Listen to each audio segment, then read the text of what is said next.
It's, I'm calling it. Oh, what was it broken down? Yeah, I thought they came out with it for COVID prevention. It's supposed to be a rain projector.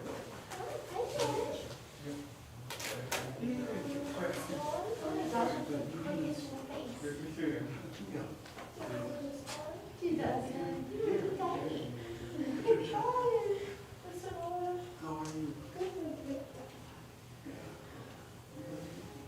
Yeah, I guess you haven't met her.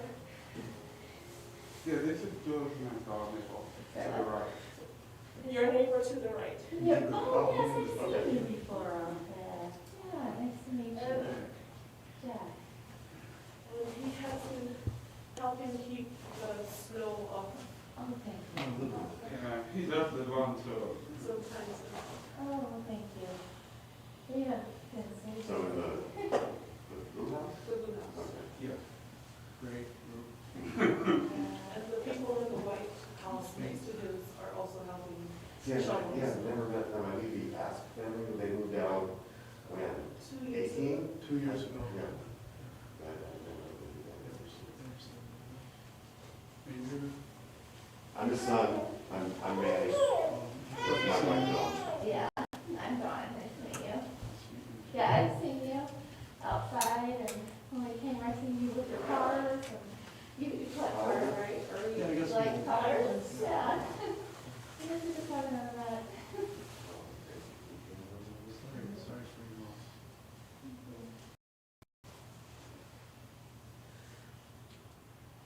And Henry Kenna's already been. Is she? Where? No, How can you see? she's seen me every day. That's Hammer I guess Cradle. you're back, so. Up here. This is, you guys met her, but this is her as a kid. Yeah. Emraketa. And this is Boomer Manny as a kid. And that's Angelina. This is mine. Yeah, Mhm. This is the recorder. Emraketa. Yeah. That's Angelina. She lives in Brazil, Oh, yeah. and that's their brother, Okay. I don't know his name, neither does he. Zazinho. Oh, he does, it's Zazinho. His name But is that's his Zazinho. little kid name. Where was it? Yeah, they all Was it have little Portugal? kid names. How's Yeah, it? America. Portuguese. This is coming up again. What time is it there? 7. This was Manny's mom. And this was Joe when he was married. You can hear us. We're talking about you. This is Joe's parents, and this is her parents. Yeah. Was this America? Here, here, that was in Connecticut. In New Haven, New yeah. Haven, yeah. And then this is when he graduated from medical school, and that's when he graduated from medical school. I think that's high school. It's probably. High school? Yeah. Oh, okay. Right behind you, Alex. Something. And then this is when he was volunteering in the Yeah. That's his parents. No, that's his brother. Oh, his brother-in-law. Brother-in-law. Oh, that's another picture. Yeah. You didn't put any up here with you and the kids? Would it? You're in that one. Yeah. Where's the framed one? We have a lot of pictures of. What? Where's the framed one? We had to fly to California last weekend to get pictures because we're living in between two states right now. Oh. And, yeah, so it's been kind of a thing. We sent a whole bunch of pictures in the two, we're live directing in the office to the framing place, empty. So last week, like 2 days before we had to get there, last weekend, we went home and got a bunch of pictures.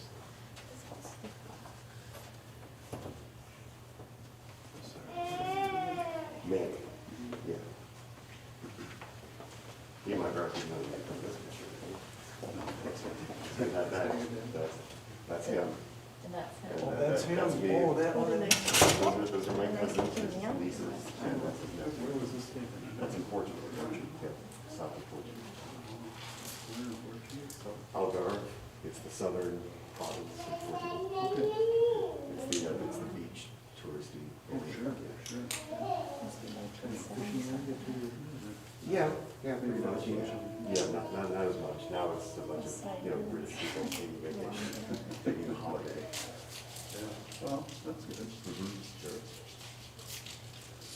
That garden picture is the most recent. Later this year. Oh, yeah, that's, Henrietta sent that Nephew lives in- to her. Yeah, that's when we were all here. It was like, But that wasn't very long ago. Yeah. That was like maybe 2017, 2018? Yeah, our 19. employee. Those 3 years. Woo! Two shoulders are crazy. Actually, I'm going to Germany on a tour, but then I'm gonna try and break away from that and go down to Spain. Yeah, it's easy to get around. The trains go everywhere. Yeah, that's what I heard. Wow, that's something. Yeah, and you recognize the backyard, I'm sure. Yeah, I remember the most, the pond that he had. Yeah. All that was cool. Too bad he didn't keep it up. It was a lot. It was probably a mosquito problem, wasn't it? Well, I didn't know. Yeah.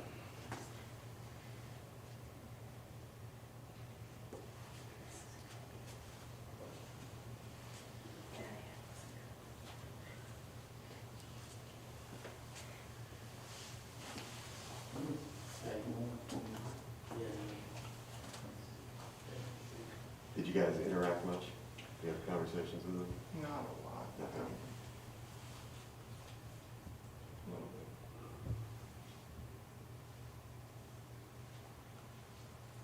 Not much about his past and stuff. Mm.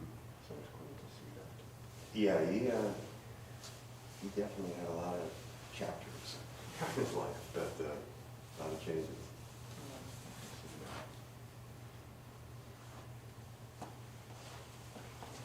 So we can go ahead and get started. Can you hear me in the back in Portugal? How you doing? So obviously, Joe, or Jose, as many people knew him. The change from Jose to Joe, he wrote about this in his, I'll go ahead and pull that down, in his memoirs, where it wasn't an easy tradition to go from Jose to Joe. It was never about him denouncing his Portuguese heritage. It's just about kind of accepting his new role, his new life, and new world that he lived in America. It was a new chapter in his life, and chapters are, what his life was all about. A son born mid-century Europe that was, ready for war. A scholar that then got sent off to war himself reluctantly. His journey to America and finding the love of his life and a bride, Georgiana, my mommy. The birth of whatever this is, and the building of a career and a preeminent doctor and research scientist. Those were the chapters of his life, and all of them were very special, unique, and he was all in on everything he did. Very committed and very principled in all of his beliefs. Hours could be spent on each of the chapters in his life, and it was a full life, well lived. If you can imagine life being a concrete number of events and experiences, he definitely stole more experiences and events in his life than most people get, and he went out and made it happen. An affliction cut that life off a little too early. He was not as active and wasn't able to get around as much and do the things that he liked to do near the end, but he definitely collected enough of those experiences in the previous part of his life to make it a life well lived indeed, of all the things that he did and all the experiences and all the people in his life. Some of the people in his life I'd like to bring up if somebody would like to come up and say some words next. Whoever's first. We don't have an order to this. Dawn, would you like to come up? My wife, Dawn. Guess we're gonna have an order now since it's age, I guess.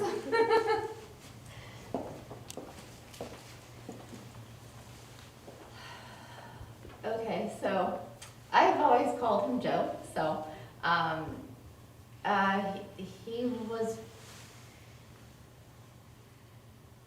very good to us when we needed it. He made sure that we always had a roof over our head. We had some stumbling blocks in 2008, and he helped us out.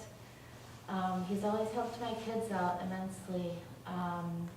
He helped them with college. He's done a lot of things for our family, and I truly appreciate everything he's done. It's more than just money, because when my kids were little, he would do research on their age or what sport they were playing or things like that. And he would send me things that at first I was kind of offended by, but then I was like, you know what, this makes sense. So I stopped being offended for him telling me how to be a mom, and I started looking into all of his research, and I felt like it helped me raise my children to the people that they are today. And it helped me protect them from getting hurt in some sports that they were playing. He also helped me in 2009, I became a sudden onset type 1 diabetic, and from a swine flu, my pancreas, as he got older and slowed down. So that's about it, I guess. The next one would be Patricia, if we're going by age.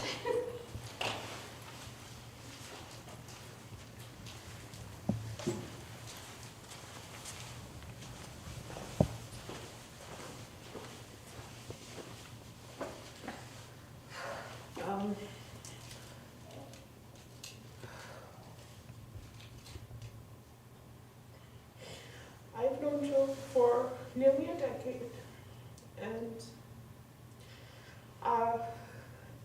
in 2014 he convinced me to move here to be with him.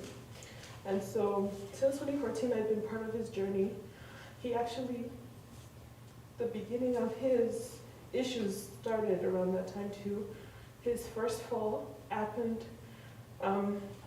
in front of his house actually in 2014. I don't know if you remember, around April or so. So it was a wonderful journey with him. I learned a lot, and I thought a lot about what I would say if I was asked to come up. And I wanted to tell you guys how proud he was of you. I know so much about sonography because he was so excited about your career. He talked about Trevor and his school, and I've seen the film that Jordan did. Did I say that right? Did I mess you guys up? No? Yeah. Okay, so he talked a lot about you guys. He was proud of you too, and we tried to listen to your radio.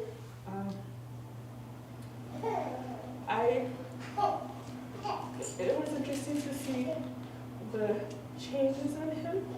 When I first moved here, he had dial-up internet and was all about reading.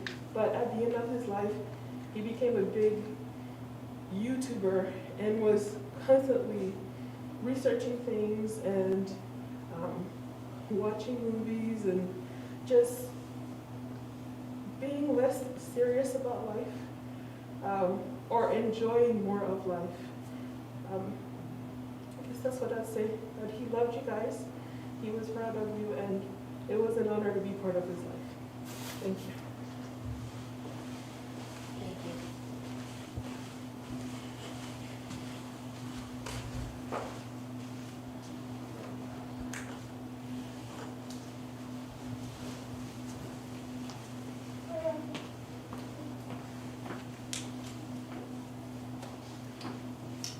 I was Joe's neighbor. I am Joe's neighbor. My wife and I moved into our Roseville home in the early 80s, and Joe was our neighbor. And I'd see him often out in the yard, and we talked briefly. I knew that he had treated my sister-in-law with diabetes, so there was a connection to the family. And the thing I remember is him building his pond in the backyard. It was kind of like a square with a little island in the middle. And the purpose was to give a safe place for amphibians, you know, frogs, toads, that kind of thing. But every year, there also used to be a pair of ducks that would nest on his little island right there. And I know he was very ecology-minded. I think he did some traveling to I think it was with Greenpeace, if I remember. And one day I had a weed problem with my lawn. And the weeds were coming over from Joe's side. They were creeping Charlie, if you know what that is. It's a ground egg. And I had bought some chemicals at the hardware store to spray them on. You know, I mean, it happened. I mean, you know, everybody has it. It's a problem. So I was out spraying it, and Joe was working in his garden. And he let me know in no uncertain terms that I was using a pesticide, you know, and he was quite angry with me, and it really affected me, and I changed my ways, you know. I still have creeping Charlie.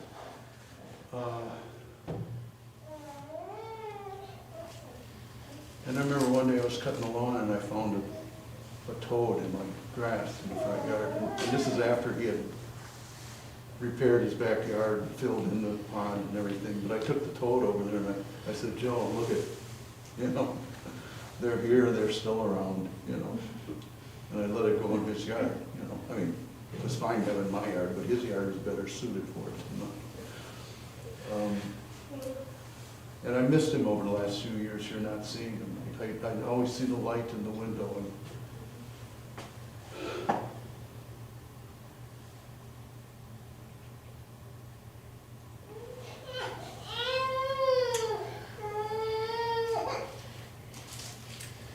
And I think about it. And I communicate with Patricia and ask how he was and that, and he was fine. So it was difficult to hear that he left us. So big boys don't cry. Bye, Joe.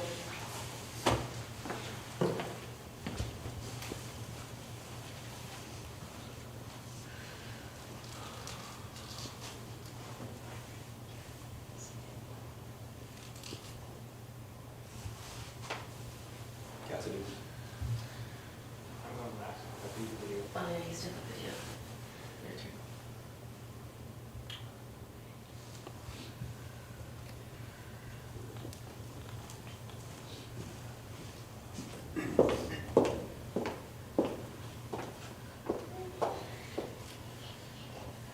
Grandpa Joe, I've always admired you and your ability to keep hiking till, I don't know, since, 2014. I thought it was so crazy in Portugal, and like, my grandpa's hiking all these miles. Like, I was only like 4 years old, so I admired him so much for that, because I love the outdoors, and I know he loves the outdoors, and I'll definitely be following in his footsteps when it comes to that. I appreciate everything that he has done for me, my family, and really wish I got to see him more than I did.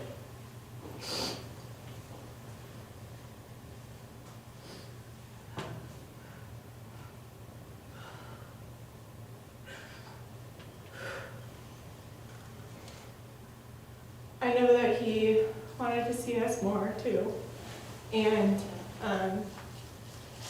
his health was really stopping him from doing that. But our busy lives stopped us from coming to see him. I more.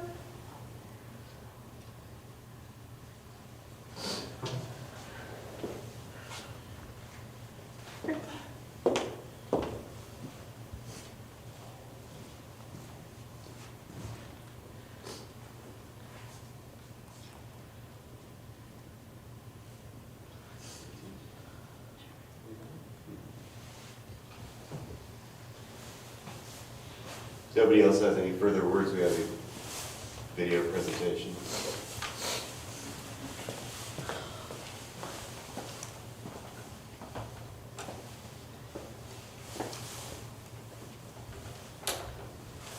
He was very proud of his Portuguese heritage. He was very principled in his politics. He loved reading all kinds of different subjects, science, history, and he has piles and piles of books. He traveled, and he loved walking. One of my most memorable experiences actually is traveling with him and walking on the big island of Hawaii for 2 weeks, which I love looking back at now and really appreciate that experience at this point, but back then maybe didn't appreciate it as much as I could have. It was kind of a chubby little 10-year-old, whatever I was. Walking up hills and stuff, got a little bit much after a while, but it was fun, and I really appreciated that experience with them. And a few months ago, I actually came here and I shot some video of him, and yeah, he wanted me to make a full little documentary of him, and I didn't really know how to approach it, but I finished it after he passed, and at least I finished something. And yeah, I'll show you what I shot here right now. Hopefully illuminate something about his life as he experienced it. But yeah, I'll miss you, Grandpa Joe.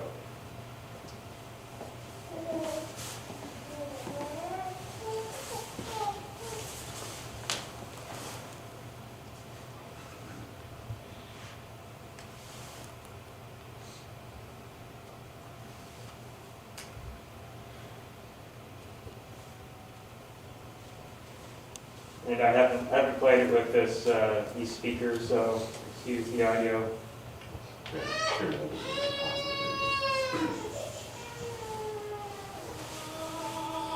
Driving up north, there are 20,000 lakes, and in fact, lakes and islands. In fact, there was a time when I was tempted by an island. It cost me $1 million, so I decided not to waste that amount of money on an island, because there are all kinds of problems. You have to have a boat, and you have to have a house there. It's many logistic problems. So I don't think I'll buy an island anymore.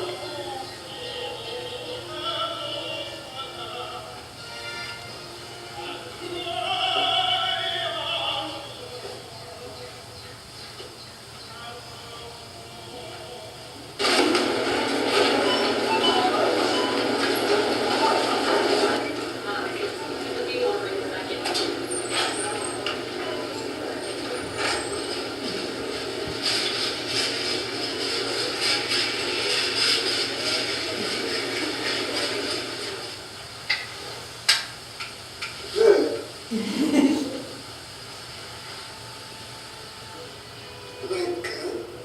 the majority of humans, I was born at 2 in the morning, and I made a miracle 10 hours later. I've written the Pope asking him if I could be a saint, and he told me that I have to make at least 2 miracles. My first miracle was that my mother married a man that my grandfather did not like at all, so they were not on speaking terms. But one night, someone called my grandfather and told him, "Hey, guess what? Your daughter had a baby at 2 in the morning, a big, little, ugly baby at 2 in the morning." And he was so happy that he allowed them to go back home and live with him.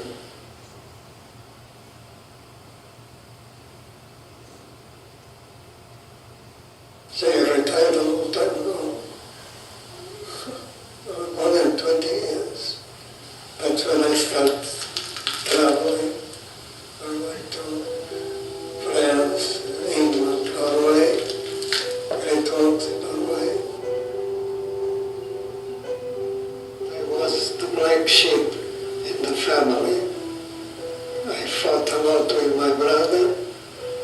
He was a bit taller than me, so it was quite a fight.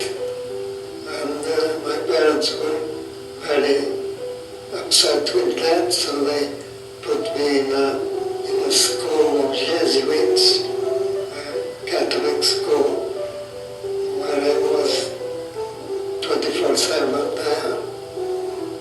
And I went on a hunger strike, stopped eating, so I got so skinny that my parents decided to remove me from that school. And then I started getting a little better, not fighting anymore with my brother. And my grandmother was a great cook. She was famous for her cooking. And she liked me more than she liked my sister and my brother. So that was quite a problem. She was already in her 80s, almost 90, so she probably had something wrong with her brain synapses, but she would cook great cookies, and she would hide them and tell them they are right there in that corner. Don't tell anybody.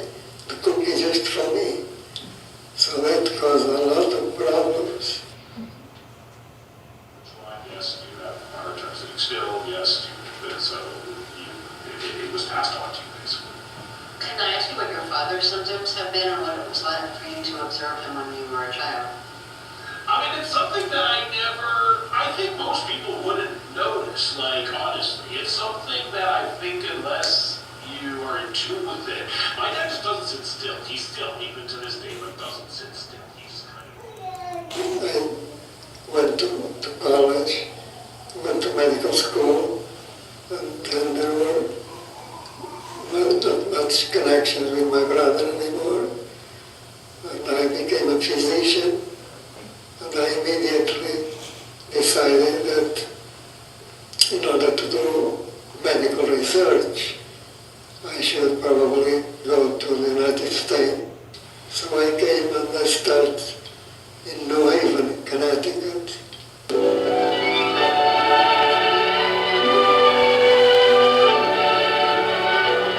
part of our state is centered around New Haven and Long Island Sound. The city green in New Haven, with its colonial churches, is surrounded by the central business area. At that time, many hospitals were still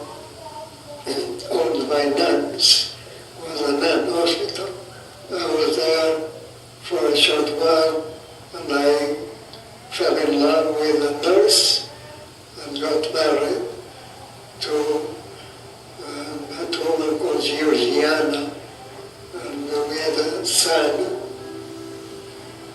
and then we moved to other places, but we were not doing very well between each other, so we decided to divorce. And that boy, Manny, that boy was living with my parents-in-law, but when I decided to return from the United States to Portugal, so we traveled to Portugal, both my parents-in-law and Manny.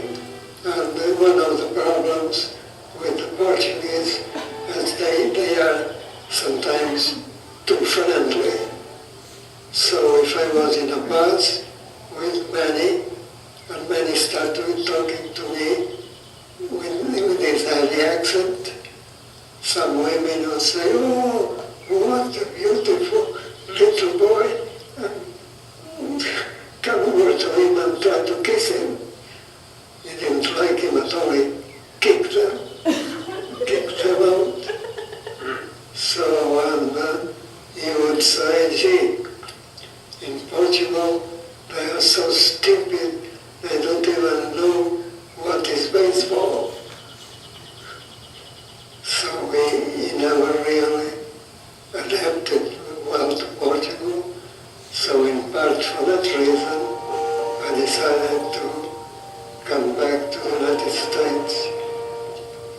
Also another reason was that Portugal was still under a dictatorship, and I was joining some of the groups that were fighting the dictator, which was called Salazar, and therefore I may have been arrested, and then Manny would be completely alone. So I decided to come back to the United States with Manny, and I kept moving first to Indianapolis, and finally Minneapolis, Minnesota, where I bought this house in 1981.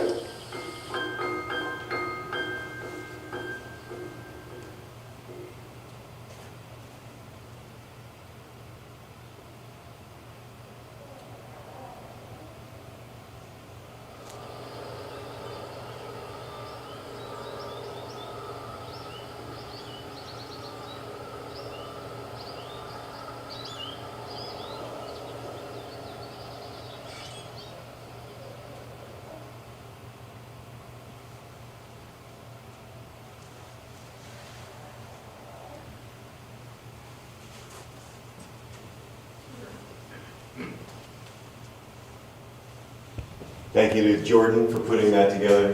That was awesome. Great view, and a great opportunity for us to hear from him one last time. Thank you all for joining on the stream and coming out. So, life well lived, like I said, and glad we had this opportunity to remember it together.